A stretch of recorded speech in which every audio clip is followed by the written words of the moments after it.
Book X of the Iliad by Homer. Translated by Alexander Pope. Is in the public domain. Book X.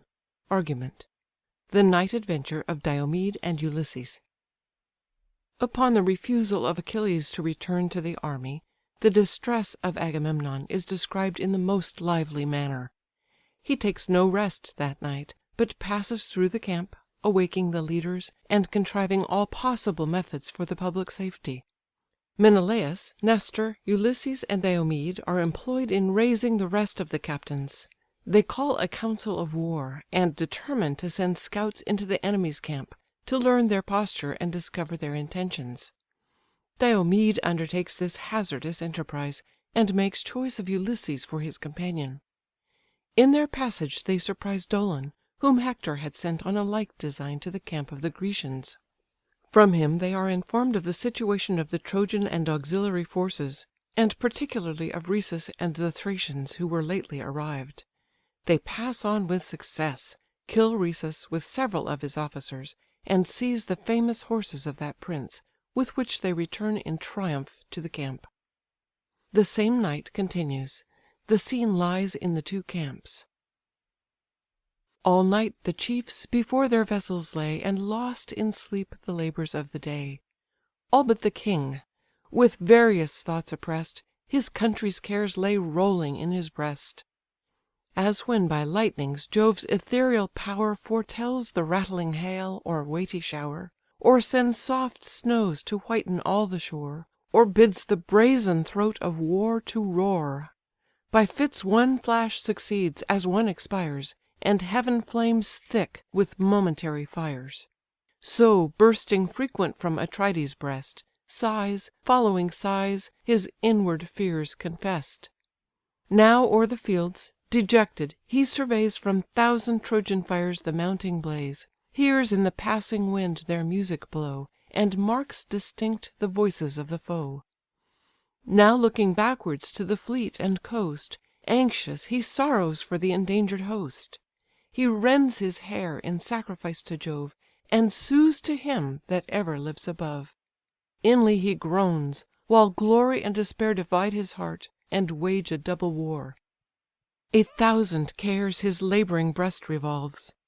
To seek sage Nestor now the chief resolves, with him, in wholesome counsels, to debate what yet remains to save the afflicted state. He rose, and first he cast his mantle round, next on his feet the shining sandals bound. A lion's yellow spoils his back concealed, his warlike hand a pointed javelin held. Meanwhile his brother, press'd with equal woes, alike denied the gifts of soft repose, laments for Greece, that in his cause before so much had suffered, and must suffer more. A leopard's spotted hide his shoulders spread, a brazen helmet glitter'd on his head. Thus, with a javelin in his hand, he went to wake Atrides in the royal tent. Already waked, Atrides he descried, his armour buckling at his vessel's side. Joyful they met. The Spartan thus begun: "Why puts my brother his bright armour on? Sends he some spy, amidst these silent hours, to try yon camp, and watch the Trojan powers? But say, what hero shall sustain that task? Such bold exploits uncommon courage ask. Guideless, alone, through night's dark shade to go, And midst a hostile camp explore the foe." To whom the king: "In such distress we stand, No vulgar counsel our affairs demand. Greece to preserve is now no easy part, But asks high wisdom, deep design, and art. For Jove, averse, our humble prayer denies, And bows his head to Hector's sacrifice. What eye has witnessed, or what ear believed, In one great day, by one great arm achieved, Such wondrous deeds as Hector's hand has done? And we beheld, the last revolving sun, What honours the beloved of Jove adorn. Sprung from no god, and of no goddess born, Yet such his acts, as Greeks unborn shall tell, And curse the battle where their fathers fell. Now speed thy hasty course along the fleet, There call great Ajax, and the prince of Crete. Ourself to hoary Nestor will repair, To keep the guards on duty be his care, for Nestor's influence best that quarter guides, whose son with Merion o'er the watch presides. To whom the Spartan: "These, thy orders borne, Say, shall I stay, or with despatch return?" "There shall thou stay," the king of men replied, "Else may we miss to meet, without a guide, The paths so many, and the camp so wide. Still, with your voice, the slothful soldiers raise, Urge by their father's fame their future praise. Forget we now our state and lofty birth, Not titles here, but works must prove our worth. To labour is the lot of man below, And when Jove gave us life, he gave us woe." This said, each parted to his several cares. The king to Nestor's sable ship repairs. The sage protector of the Greeks he found Stretch'd in his bed, with all his arms around. The various colour'd scarf, the shield he rears, The shining helmet, and the pointed spears. The dreadful weapons of the warrior's rage, That, old in arms, disdain'd the peace of age. Then, leaning on his hand his watchful head, The hoary monarch raised his eyes, and said: "What art thou? Speak, that on designs unknown, While others sleep, thus range the camp alone. Seek'st thou some friend or nightly sentinel? Stand off, approach not, but thy purpose tell." "O son of Neleus," thus the king rejoined, "Pride of the Greeks, and glory of thy kind! Lo, here the wretched Agamemnon stands, The unhappy general of the Grecian bands, Whom Jove decrees with daily cares to bend, And woes, that only with his life shall end. Scarce can my knees these trembling limbs sustain, And scarce my heart support its load of pain. No taste of sleep these heavy eyes have known, Confused and sad, I wander thus alone, With fears distracted, with no fixed design, And all my people's miseries are mine. If aught of use thy waking thoughts suggest, Since cares, like mine, deprive thy soul of rest, Impart thy counsel, and assist thy friend. Now let us jointly to the trench descend, At every gate the fainting guard excite, Tired with the toils of day and watch of night. Else may the sudden foe our works invade, So near, and favour'd by the gloomy shade." To him thus Nestor: "Trust the powers above, Nor think proud Hector's hopes confirm'd by Jove. How ill agree the views of vain mankind, And the wise counsels of the eternal mind! Audacious Hector! If the gods ordain That great Achilles rise and rage again, What toils attend thee, and what woes remain! Lo, faithful Nestor thy command obeys. The care is next our other chiefs to raise. Ulysses, Diomed, we chiefly need; Meges for strength, Oïleus famed for speed. Some other be despatch'd of nimbler feet, To those tall ships, remotest of the fleet, Where lie great Ajax and the king of Crete. To rouse the Spartan I myself decree. Dear as he is to us, and dear to thee, Yet must I tax his sloth, that claims no share With his great brother in his martial care. Him it behoved to every chief to sue, Preventing every part perform'd by you; For strong necessity our toils demands, Claims all our hearts, and urges all our hands." To whom the king: "With reverence we allow Thy just rebukes, yet learn to spare them now. My generous brother is of gentle kind; He seems remiss, but bears a valiant mind. Through too much deference to our sovereign sway, Content to follow when we lead the way. But now, our ills industrious to prevent, Long ere the rest he rose, and sought my tent. The chiefs you named, already at his call, Prepare to meet us near the navy wall. Assembling there, between the trench and gates, Near the night guards, our chosen council waits." Then none, said Nestor, shall his rule withstand, For great examples justify command. With that, the venerable warrior rose; The shining greaves his manly legs enclose. His purple mantle golden buckles join'd, Warm with the softest wool, and doubly lined. Then rushing from his tent, he snatch'd in haste His steely lance, that lighten'd as he pass'd. The camp he traversed through the sleeping crowd, Stopp'd at Ulysses' tent, and call'd aloud. Ulysses, sudden as the voice was sent, Awakes, starts up, and issues from his tent. "What new distress? What sudden cause of fright thus leads you wandering in the silent night?" "O prudent chief! (the Pylian sage replied,) Wise as thou art, be now thy wisdom tried. Whatever means of safety can be sought, Whatever counsels can inspire our thought, Whatever methods, or to fly or fight, all depend on this important night." He heard, return'd, and took his painted shield; Then join'd the chiefs, and follow'd through the field. Without his tent, bold Diomed they found, All sheathed in arms, his brave companions round, Each sunk in sleep, extended on the field, His head reclining on his bossy shield. A wood of spears stood by, that, fix'd upright, Shot from their flashing points a quivering light. A bull's black hide composed the hero's bed, A splendid carpet roll'd beneath his head. Then with his foot old Nestor gently shakes the slumbering chief, and in these words awakes: "Rise, son of Tydeus! To the brave and strong Rest seems inglorious, and the night too long. But sleep'st thou now, when from yon hill the foe Hangs o'er the fleet, and shades our walls below?" At this, soft slumber from his eyelids fled. The warrior saw the hoary chief, and said: "Wondrous old man, whose soul no respite knows, Though years and honours bid thee seek repose, Let younger Greeks our sleeping warriors wake; Ill fits thy age these toils to undertake." "My friend (he answer'd), generous is thy care; These toils my subjects and my sons might bear; Their loyal thoughts and pious love conspire To ease a sovereign, and relieve a sire. But now the last despair surrounds our host; No hour must pass, no moment must be lost; Each single Greek, in this conclusive strife, Stands on the sharpest edge of death or life.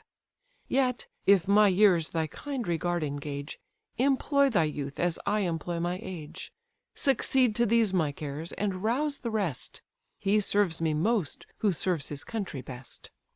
This said, the hero o'er his shoulders flung A lion's spoils, that to his ankles hung; Then seized his ponderous lance, and strode along. Meges the bold, with Ajax famed for speed, The warrior roused, and to the entrenchments lead. And now the chiefs approach the nightly guard, A wakeful squadron, each in arms prepared. The unwearied watch their listening leaders keep, And, couching close, repel invading sleep. So faithful dogs their fleecy charge maintain, With toil protected from the prowling train. When the gaunt lioness, with hunger bold, Springs from the mountains toward the guarded fold, Through breaking woods her rustling course they hear; Loud and more loud the clamours strike their ear, Of hounds and men: they start, they gaze around, Watch every side, and turn to every sound. Thus watch'd the Grecians, cautious of surprise; Each voice, each motion drew their ears and eyes; Each step of passing feet increased the affright, And hostile Troy was ever full in sight. Nestor with joy the wakeful band survey'd, And thus accosted through the gloomy shade: "'Tis well, my sons, your nightly cares employ, Else must our host become the scorn of Troy. Watch thus, and Greece shall live." The hero said. Then o'er the trench the following chieftains led. His son, and godlike Merion, march'd behind, For these the princes to their council join'd. The trenches pass'd, the assembled kings around In silent state the consistory crown'd.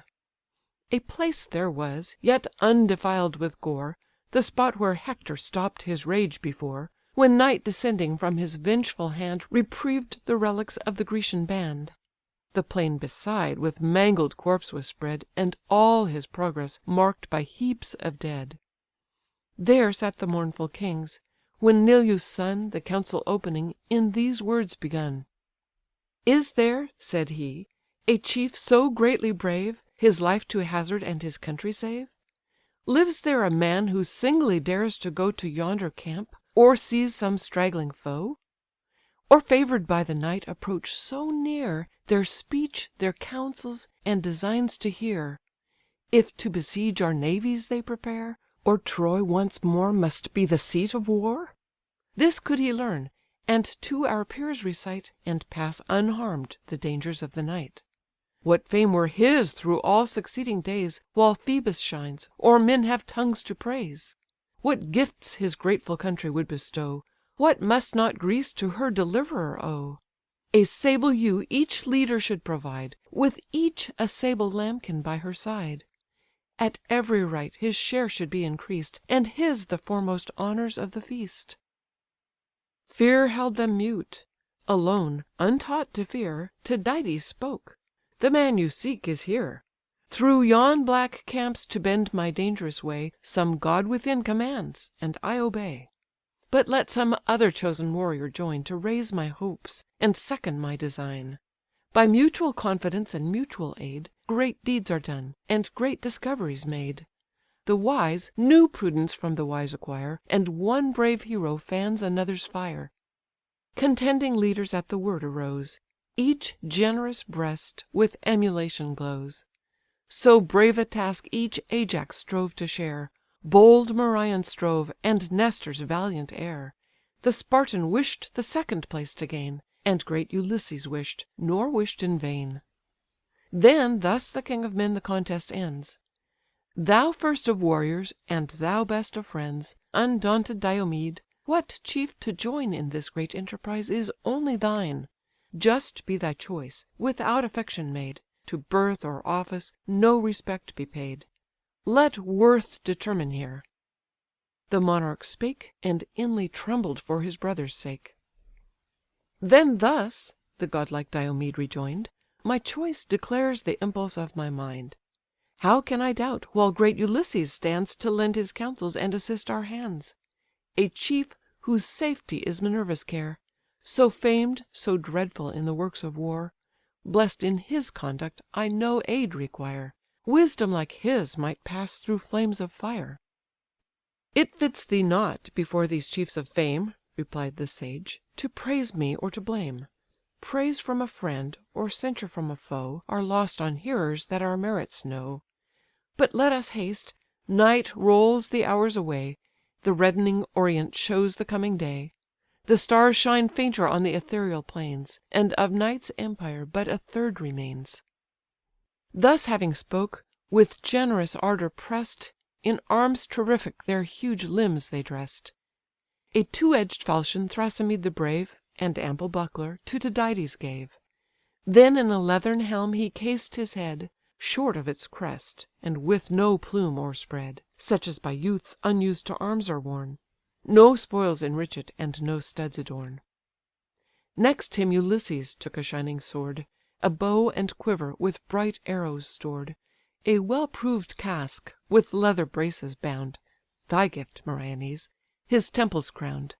Soft wool within, without in order spread, A boar's white teeth grinn'd horrid o'er his head.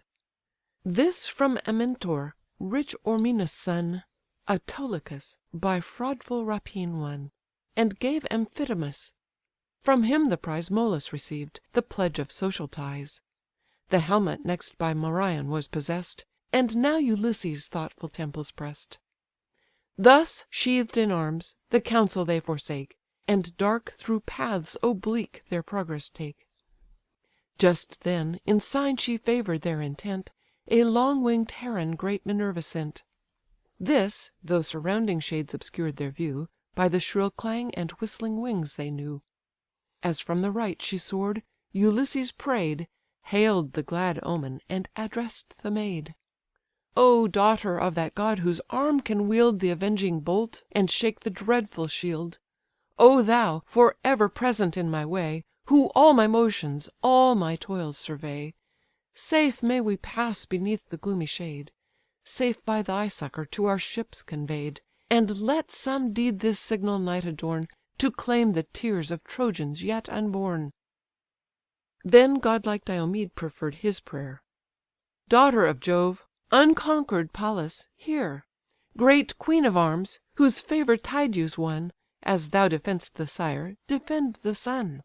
When on Æsepus' banks the banded powers Of Greece he left, and sought the Theban towers, Peace was his charge: received with peaceful show, He went a legate, but return'd a foe.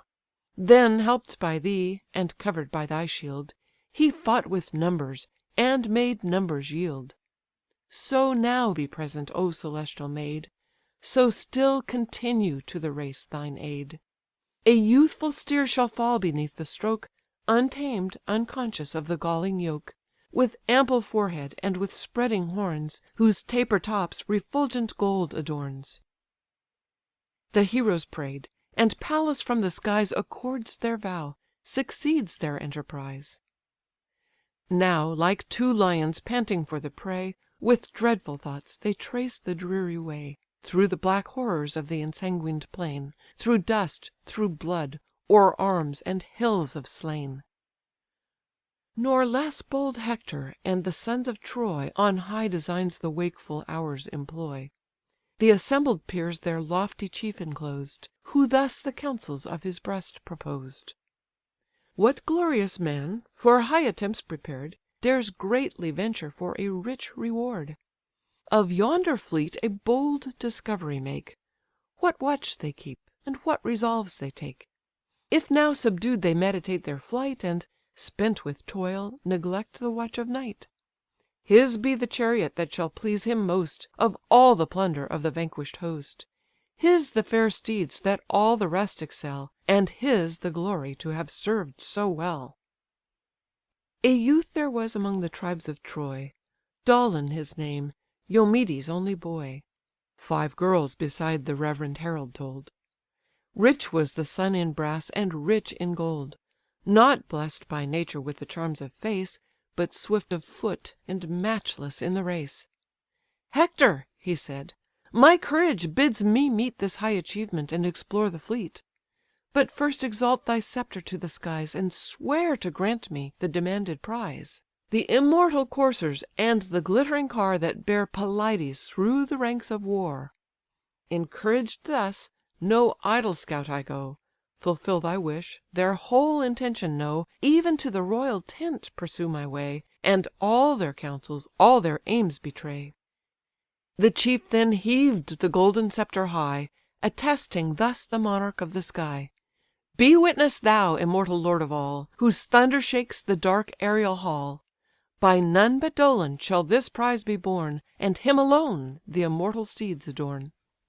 Thus Hector swore: the gods were called in vain, But the rash youth prepares to scour the plain. Across his back the bended bow he flung, A wolf's grey hide around his shoulders hung, A ferret's downy fur his helmet lined, And in his hand a pointed javelin shined. Then, never to return, he sought the shore, And trod the path his feet must tread no more. Scarce had he pass'd the steeds and Trojan throng, Still bending forward as he coursed along, When, on the hollow way, the approaching tread Ulysses mark'd, and thus to Diomed: "O friend, I hear some step of hostile feet Moving this way, or hastening to the fleet; Some spy, perhaps, to lurk beside the main, Or nightly pillager that strips the slain. Yet let him pass, and win a little space; Then rush behind him, and prevent his pace. But if too swift of foot he flies before, Confine his course along the fleet and shore; Betwixt the camp and him our spears employ, And intercept his hoped return to Troy." With that they stepp'd aside, and stoop'd their head, As Dolon pass'd, behind a heap of dead. Along the path the spy unwary flew; Soft, at just distance, both the chiefs pursue; So distant they, and such the space between, As when 2 teams of mules divide the green, To whom the hind like shares of land allows, When now new furrows part the approaching ploughs. Now Dolon, listening, heard them as they pass'd; Hector, he thought, had sent, and check'd his haste, Till scarce at distance of a javelin's throw, No voice succeeding, he perceived the foe. As when 2 skilful hounds the leveret wind, Or chase through woods obscure the trembling hind, Now lost, now seen, they intercept his way, And from the herd still turn the flying prey. So fast, and with such fears the Trojan flew; So close, so constant, the bold Greeks pursue. Now almost on the fleet the dastard falls, And mingles with the guards that watch the walls. When brave Tydides stopp'd, a generous thought (Inspired by Pallas) in his bosom wrought, Lest on the foe some forward Greek advance, And snatch the glory from his lifted lance. Then thus aloud: Whoe'er thou art, remain! This javelin else shall fix thee to the plain." He said, and high in air the weapon cast, Which wilful err'd, and o'er his shoulder pass'd; Then fix'd in earth. Against the trembling wood The wretch stood propp'd, and quiver'd as he stood. A sudden palsy seized his turning head, His loose teeth chatter'd, and his colour fled. The panting warriors seize him as he stands, And with unmanly tears his life demands. "Oh spare my youth! and for the breath I owe, Large gifts of price my father shall bestow. Vast heaps of brass shall in your ships be told, And steel well temper'd, and refulgent gold." To whom Ulysses made this wise reply: "Whoe'er thou art, be bold, nor fear to die. What moves thee, say, when sleep has closed the sight, To roam the silent fields in dead of night? Cam'st thou the secrets of our camp to find, By Hector prompted, or thy daring mind? Or art some wretch by hopes of plunder led, Through heaps of carnage, to despoil the dead?" Then thus pale Dolon, with a fearful look, (Still as he spoke, his limbs with horror shook,) "Hither I came, by Hector's words deceived; Much did he promise, rashly I believed. No less a bribe than great Achilles' car, And those swift steeds that sweep the ranks of war, Urged me, unwilling, this attempt to make, To learn what counsels, what resolves you take; If now subdued, you fix your hopes on flight, And tired with toils, neglect the watch of night." "Bold was thy aim, and glorious was the prize," Ulysses, with a scornful smile, replies.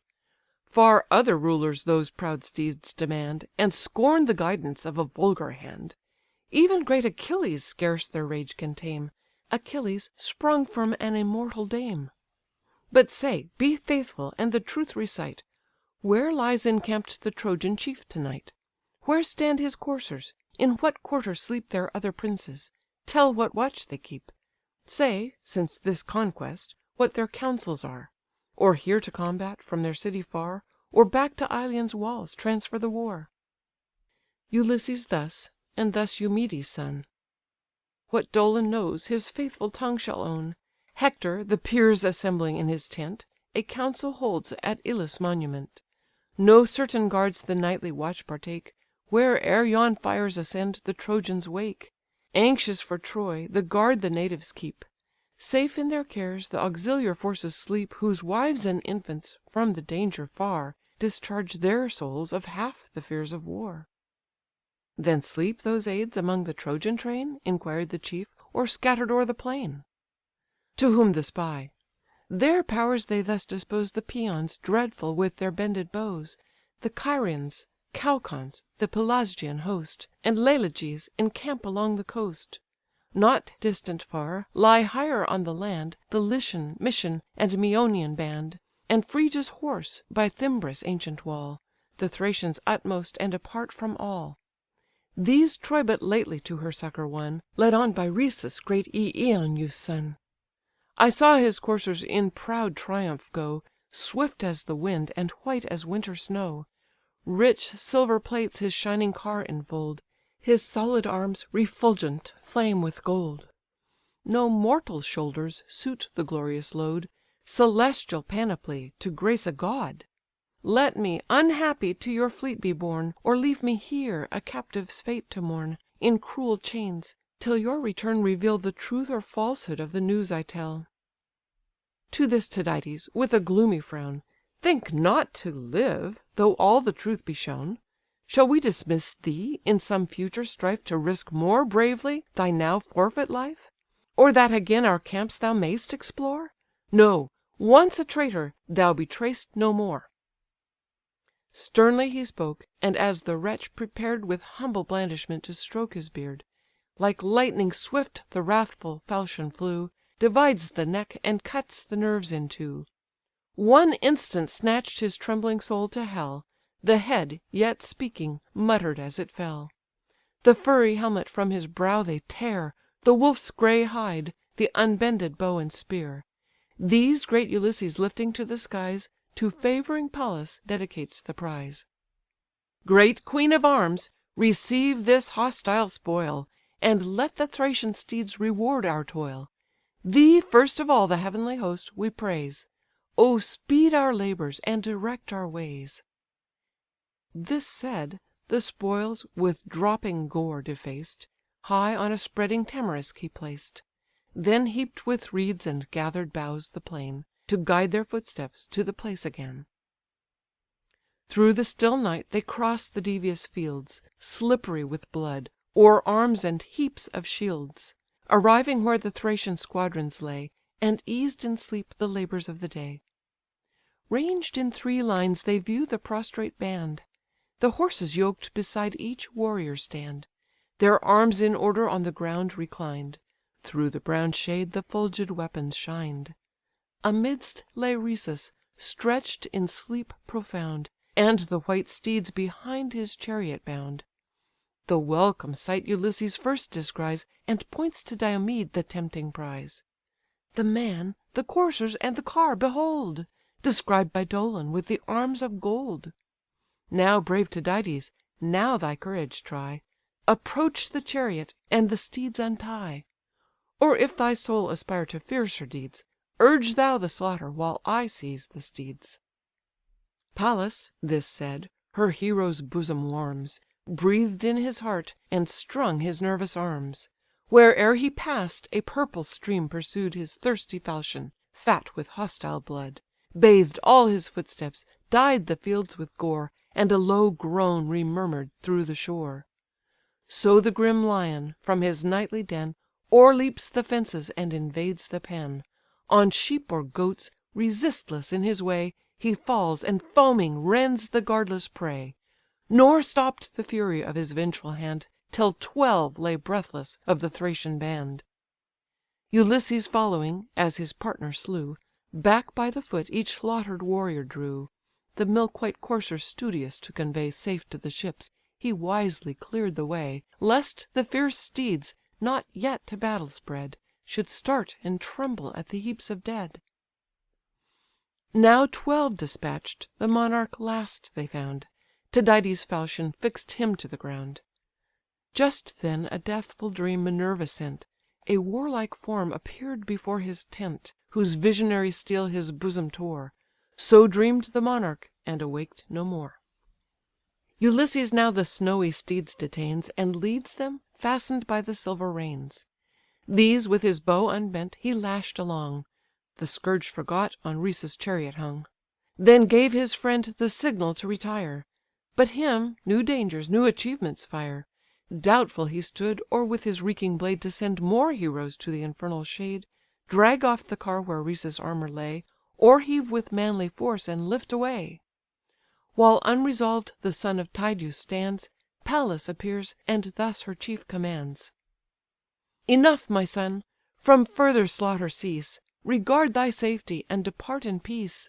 Haste to thy ships, the gotten spoils enjoy, Nor tempt too far the hostile gods of Troy." The voice divine confess'd the martial maid; In haste he mounted, and her word obey'd. The coursers fly before Ulysses' bow, Swift as the wind, and white as winter snow. Not unobserved they pass'd: the god of light Had watch'd his Troy, and mark'd Minerva's flight, Saw Tydeus' son with heavenly succour bless'd, And vengeful anger fill'd his sacred breast. Swift to the Trojan camp descends the power, And wakes Hippocoon in the morning hour. On Rhesus' side accustom'd to attend, A faithful kinsman and instructive friend, He rose, and saw the field deform'd with blood, An empty space where late the coursers stood, The yet warm Thracians panting on the coast; For each he wept, but for his Rhesus most. Now while on Rhesus' name he calls in vain, The gathering tumult spreads o'er all the plain; On heaps the Trojans rush, with wild affright, And wondering view the slaughters of the night. Meanwhile the chiefs, arriving at the shade Where late the spoils of Hector's spy were laid, Ulysses stopp'd; to him Tydides bore The trophy, dropping yet with Dolon's gore. Then mounts again; again their nimbler feet The coursers ply, and thunder towards the fleet. Old Nestor first perceived the approaching sound, Bespeaking thus the Grecian peers around: "Methinks the noise of trampling steeds I hear, Thickening this way, and gathering on my ear. Perhaps some horses of the Trojan breed So may ye gods my pious hope succeed, the great Tydides and Ulysses bear, Return'd triumphant with this prize of war. Yet much I fear (ah, may that fear be vain!) The chiefs outnumber'd by the Trojan train. Perhaps even now pursued, they seek the shore, Or, oh! perhaps those heroes are no more." Scarce had he spoke, when lo! the chiefs appear, And spring to earth: the Greeks dismiss their fear; With words of friendship and extended hands They greet the kings, and Nestor first demands: "Say thou, whose praises all our host proclaim, Thou living glory of the Grecian name, Say whence these coursers, by what chance bestow'd, The spoil of foes, or present of a god? Not those fair steeds, so radiant and so gay, That draw the burning chariot of the day. Old as I am, to age I scorn to yield, And daily mingle in the martial field; But sure till now no coursers struck my sight Like these, conspicuous through the ranks of fight. Some god, I deem, conferr'd the glorious prize, Bless'd as ye are, and favourites of the skies; The care of him who bids the thunder roar, And her, whose fury bathes the world with gore." "Father, not so, sage Ithacus rejoin'd: The gifts of heaven are of a nobler kind. Of Thracian lineage are the steeds ye view, Whose hostile king the brave Tydides slew. Sleeping he died, with all his guards around, And 12 beside lay gasping on the ground. These other spoils from conquer'd Dolon came, A wretch, whose swiftness was his only fame; By Hector sent our forces to explore, He now lies headless on the sandy shore." Then o'er the trench the bounding coursers flew; The joyful Greeks with loud acclaim pursue. Straight to Tydides' high pavilion borne, The matchless steeds his ample stalls adorn. The neighing coursers their new fellows greet, And the full racks are heap'd with generous wheat. But Dolon's armour, to his ships convey'd, High on the painted stern Ulysses laid, A trophy destined to the blue eyed maid. Now from nocturnal sweat and sanguine stain They cleanse their bodies in the neighbouring main. Then in the polish'd bath, refresh'd from toil, Their joints they supple with dissolving oil. In due repast indulge the genial hour, And first to Pallas the libations pour. They sit, rejoicing in her aid divine, And the crown'd goblet foams with floods of wine. Book 10.